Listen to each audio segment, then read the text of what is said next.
Hi everyone, my name is Mark Mayo, and I'm recording this talk for Waterkant 2020 on future mixed realities from productivity to passengers.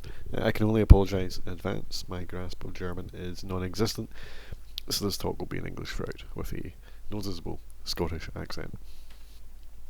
So first, a bit of background. I'm a research fellow at the University of Glasgow in Scotland, in the School of Computing Science, and I've been conducting research into human-computer interaction, which is HCI, and mixed reality for the last 8 years or so. I'm currently working on ERC Viajero, which is traveller in Spanish, a €2.4 million 5-year project which aims to radically improve all passenger journeys by facilitating the use of immersive virtual and augmented reality to support entertainment, work and collaboration when on the move. Today, I'd like to talk about our insights into future mixed realities. So giving you all a bit of a primer regarding what mixed reality means and showcasing some of our research into the applications of mixed reality, particularly in productivity and augmented peripherals, shared, co-located and at distance experiences, and the future of travel and passenger experiences as well. Broadly, I'd hope you'd come away with a sense regarding some of the potential futures unlocked by mixed reality headsets and displays. So firstly, what is mixed reality? Mixed reality is typically described as the intermixing of real and virtual content combined with sensing and tracking technology that can create a perceptual illusion that the virtual content appears real and embedded in 3D space. So here we have Milgram's reality virtuality continuum. At the extreme endpoints we have reality, which is what we normally inhabit, and virtual reality at the other end. That's if you, for example, put on a virtual reality headset and block off your view of the world. In between these two endpoints we have the intermixing of real and virtual. Augmented reality, that's where you're grounded in reality but virtual elements inhabit that reality. Or augmented virtuality, that's where you're grounded in virtual reality but you selectively incorporate elements of reality into that virtual reality. This is a Viewmaster. This is a toy I had many eons ago as a kid, which could be described as a primitive form of virtual reality. So this headset has 0 degrees of freedom, i.e. the content can't change based on the translations and rotations of the headset. These days, things have moved on somewhat. So now, mixed reality headsets are typically capable of inside-out tracking. This is where cameras and sensors on these devices can track features in the environment to determine where the device is in reality, allowing for both orientation and position tracking, what is typically referred to as 6 degrees of freedom, or inside-out positional tracking. If you've ever used a VR headset, such as an Oculus Quest, then you'll have experienced this. You look through the headset, and then as you move around in the space, the view in the headset updates accordingly. Now, there's a bit of terminology that's useful to know here when describing mixed reality devices and experiences, and that is the different ways in which we can position virtual content relative to our device. So virtual content can be described as belonging to a reference frame, which describes the location of the objects in space. So it's effectively the coordinate space that the virtual content is placed within. And there are 2 reference frame types to note here, egocentric and exocentric. Egocentric refers to display locked or view or body or hand fixed content, and it basically describes an object's location with respect to the perceiver's perspective. So here you can see on the far left an egocentric UI of a subway notification being rendered in someone's augmented reality glasses, and that notification is fixed to their view relative to their head. You can see that in the animated GIF in the middle, and on the far right side you can see the floating documents that are fixed in the same way. And these are the kinds of experiences you'll get on devices that have 3 degrees of freedom, i.e. they can track orientation, so you can look around, but they can't track position. Conversely, we have exocentric or grounded or world-fixed content, and exocentric describes an object's location independently of the perceiver's perspective or location. So you can see in the animated GIF you have a display that's fixed in the world. In the bottom left corner we can see an excerpt from a video showing the Magic Leap augmented reality headset off, where they are rendering a visualization of Mount Everest that's attached to the user's desk.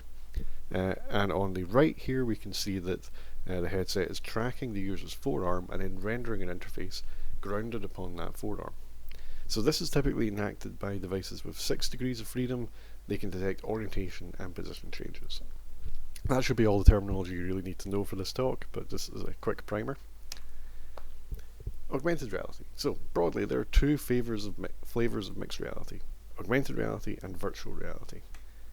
Augmented reality refers to the combination of the real world with some virtual elements integrated into it, and there are many ways in which we can experience augmented reality. Mobile or handheld AR is perhaps the most common. These are probably the kind of AR experiences that you're all most familiar with, and most, if not all, phones these days are capable of rendering some kind of 3 or 6 degrees of freedom augmented reality experience.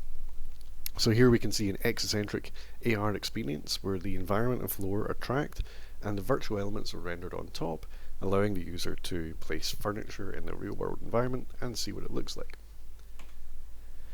Spatial augmented reality, which is also known as projection mapping. With projection mapping, we use projectors to arbitrarily turn any object into a 3D display surface, so augmenting its visual appearance. So virtual content is integrated into the real world directly, rather than superimposed on one person's view using a headset. And here we can see this transforming the physical architecture of a building for all within sight of the building.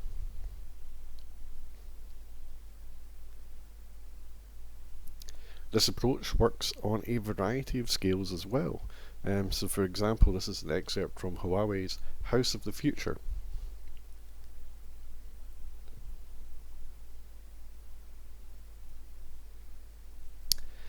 Heads-up displays, this is another means of enacting augmented reality.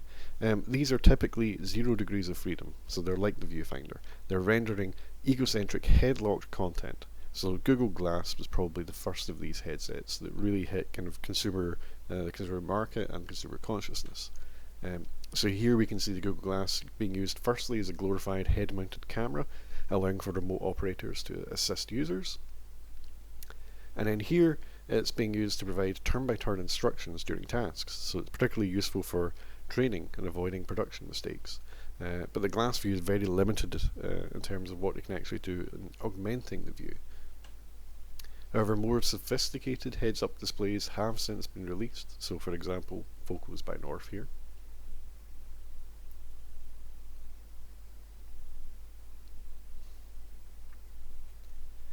And then we come to augmented reality headsets or head-mounted displays.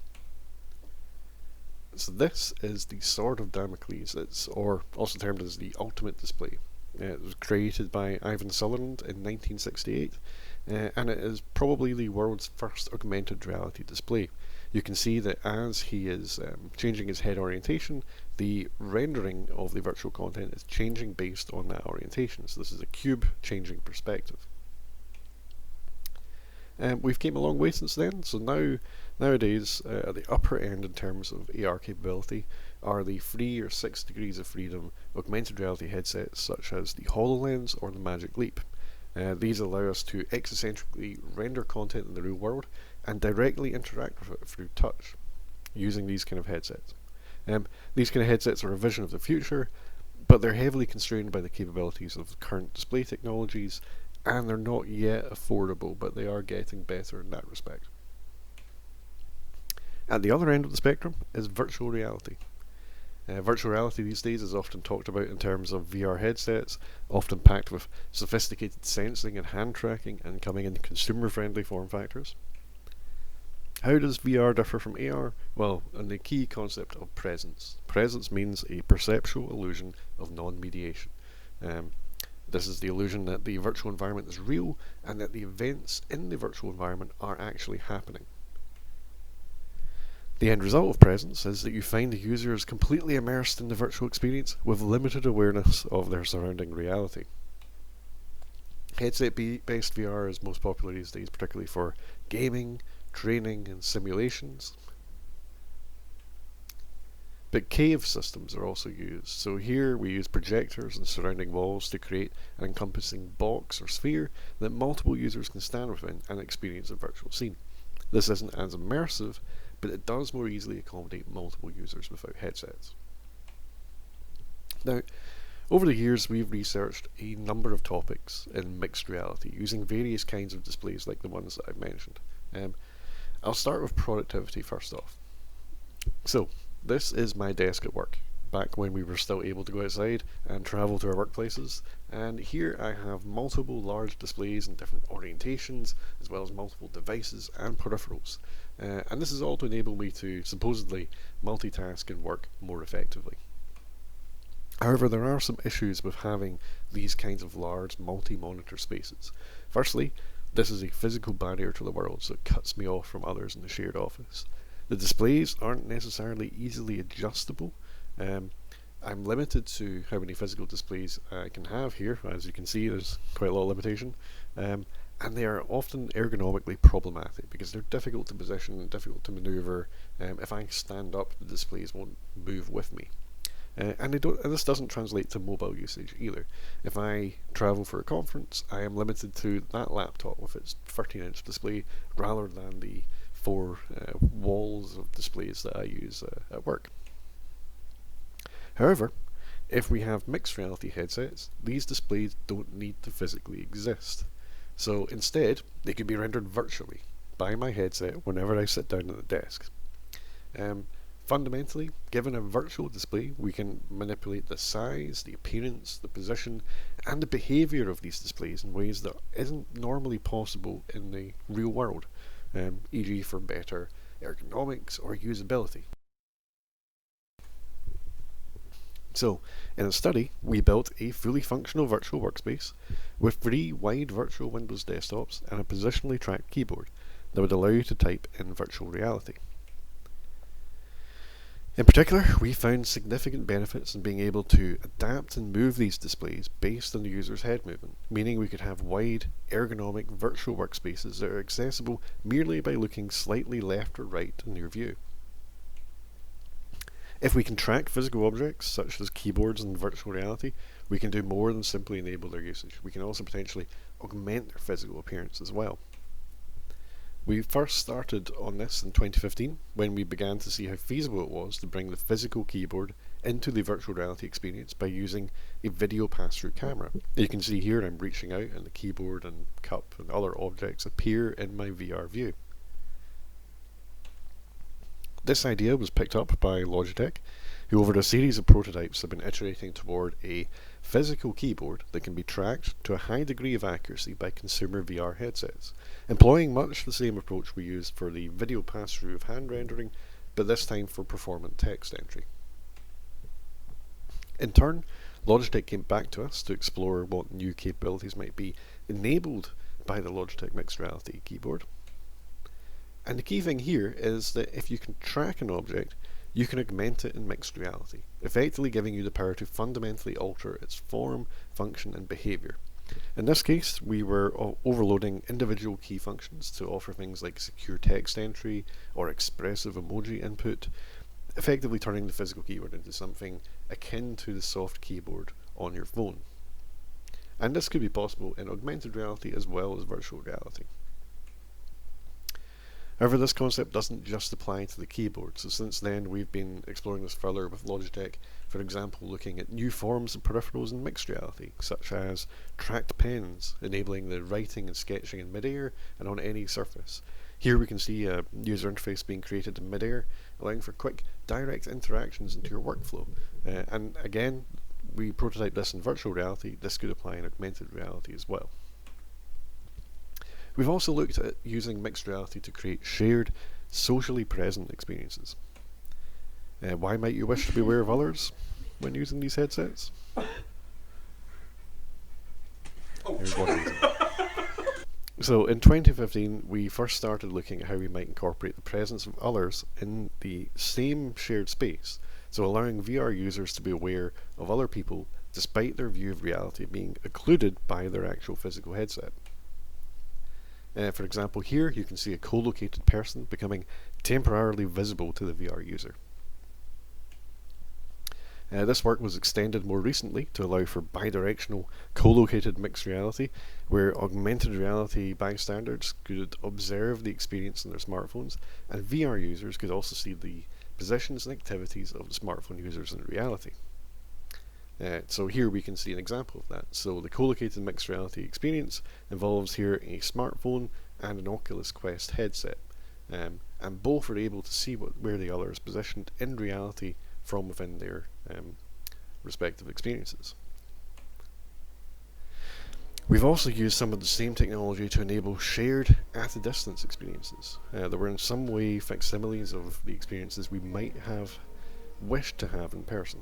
So here, remote users are captured using Microsoft Kinect sensors, allowing them to watch a movie together in a virtual cinema, as if they were seated in the cinema together, even though they're in completely separate physical environments.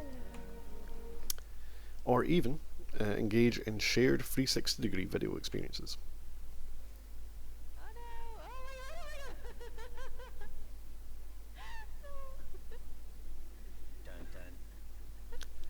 But these at-distance experiences don't have to feature live telepresent avatars like our research did. Most of us are now probably quite intimately familiar with immersive virtual events using systems like Engage, pictured here, or Mozilla Hubs. So fundamentally, mixed reality will help to redefine how we communicate and interact with others, both at a distance and in the same shared spaces in the future.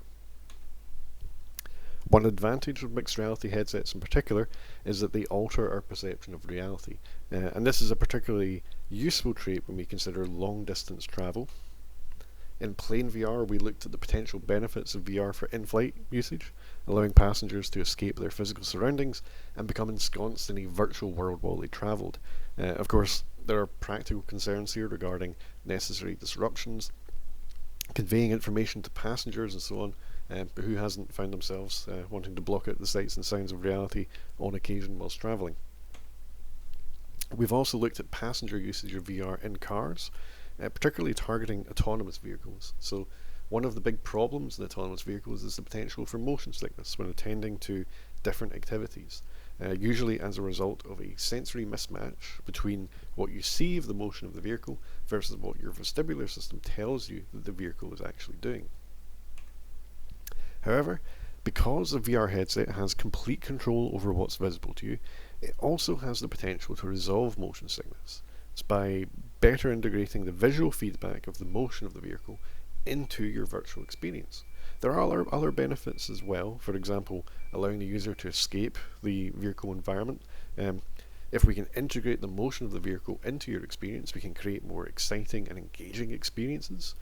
This also, as I demonstrated in the productivity work, provides you with an infinite display space that might allow you to use your travel time more effectively. This clip shows a study that we conducted looking at how we could render the motion of the vehicle at the periphery of the user's view, providing an awareness of the motion of the vehicle regardless of where they looked in virtual reality, which proved effective for some users in terms of reducing motion sickness whilst they were in the car. This all led to Viajero, that was the project I described at the very start of this talk, our ERC project, 5-year project looking at passenger experiences in mixed reality, and in that we're particularly looking at things like solving motion sickness, interaction in constrained spaces, and understanding the social acceptability of using these kinds of headsets in passenger contexts. Finally, I'd like to emphasize that mixed reality is not just about these big, expensive headsets.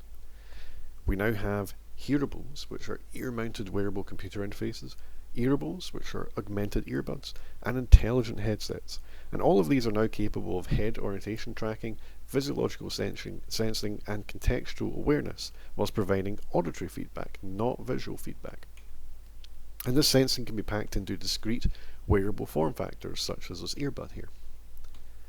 These devices are also advancing in terms of acoustic transparency, which refers to their capability to intermix real and virtual sounds, effectively a kind of auditory augmented reality. So, for headsets, noise cancelling, directional microphone arrays can be used to capture and selectively incorporate the surrounding sounds in what's termed active acoustic transparency, you can see on the left here. However, Passive acoustic transparency also now exists and is on the market, and you can see headsets here that look like pairs of glasses. And these headsets are capable of fidelity that far exceeds anything you might have tried previously in terms of bone conductance by using directional speaker arrays built into the frames of the glasses or the wearable. As a result, we can now have head-tracked auditory experiences where real and virtual sounds are intermixed, enhancing the realism of audio. For example, this spatialized podcast content we created here. Alone, could it? No. So, Galileo stuck his telescope in, spots some moons circling around Jupiter. Typically, the next thing you know, we're stuck in the backwater of a galaxy that's among 2 trillion other galaxies with billions of planets in each, and the universe is expanding at 70 kilometers per second per megaparsec. Doesn't it sometimes make you hunger for a simpler time of or this location-based audio tour guide? The famous Grosvenor Cafe and the now internationally renowned ship remain a defining feature. Some, like Ginty McGinty's Irish Bar, have been there a while too, almost 25 years. So, there are a few key takeaways here. Firstly, there is significant scope for imagining wearable, everyday augmented reality. In time, this will be visually based, but audio might be the way that this is enacted in the near future. The role of the smartphone in all this is likely to change significantly, especially with visual augmented reality, as then you can render content and experiences anywhere around you. You're not restricted to just the smartphone display. Physical displays might become less commonplace as a consequence of this, so you might find that they're being replaced by virtual displays rendered as and when necessary. You can imagine the monitors in your desk disappearing to be replaced by virtual monitors as you need them. And peripherals, surfaces and objects all have the potential to be made more interactive and dynamic by being augmented by these kinds of headsets. And it's inevitable that these devices will weave their way into our lives. So each generation of this headset technology has improved on things like the cost, the fidelity of the experience, the field of view of the rendering of the headset, the form factor and the aesthetics of the headsets, and the kind of sensing that you can pack into them. The role of human-computer interaction research in all this is to both anticipate these futures, but also to safeguard against the misuse and abuse of mixed reality technology as well, lest we end up living in a world that looks a little bit too much like this.